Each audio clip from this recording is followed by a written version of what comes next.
रखो, ये मेरा घर है याद रखो। अस्सलामुअलैकुम नाजरीन, आप देख रहे हैं पीटीएन न्यूज और मैं हूं आपकी होस्ट कुरातुलैन।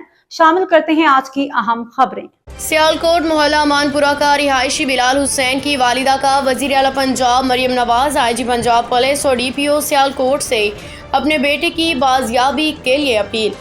तफसीलात के मुताबिक सियालकोट मोहल्ला अमानपुरा का रिहायशी बिलाल हुसैन अपनी बीवी बच्चों के साथ जिंदगी बसर कर रहा था कि गुज़श्ता दिन काम पे जा रहा था, अभी तक वापस घर नहीं आया। थाना मोतरा की पुलिस ने FIR नंबर 1138/25 बजुर्म 365 टेपे दर्ज कर ली। मुलज़िमान की तलाश के लिए कार्रवाइयाँ शुरू कर दी। बिलाल हुसैन की वालिदा का कहना है कि मेरे बेटे बिलाल हुसैन को इसके पार्टनर कैसर जावेद, बिलाल हुसैन की बीवी शकीला ने मिल के मेरे बेटे के साथ कुछ किया है। पुलिस भी इन दोनों का कुछ नहीं कर रही।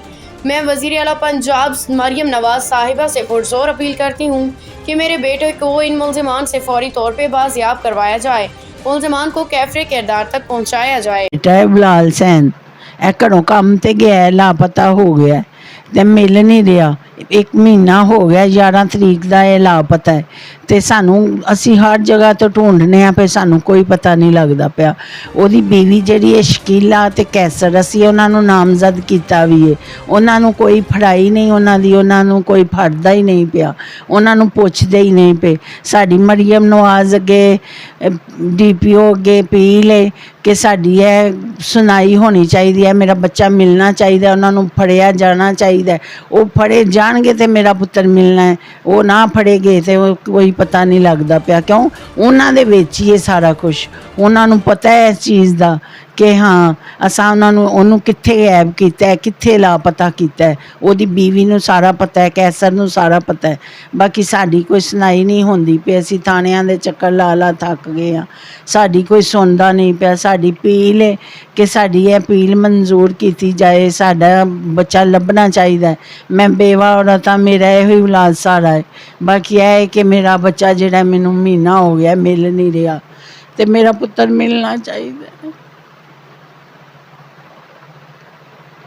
ते मेरी उच्चे उच्चे दारियां नूं अपील है कि मेरा पुत्र जिहड़ा है ना वो मैनूं मिलाण, मैनूं ढूंढ के देण, पुलिस वालियां ते सख्ती करन कि उस मेरा बच्चा जिहड़ा ढूंढण।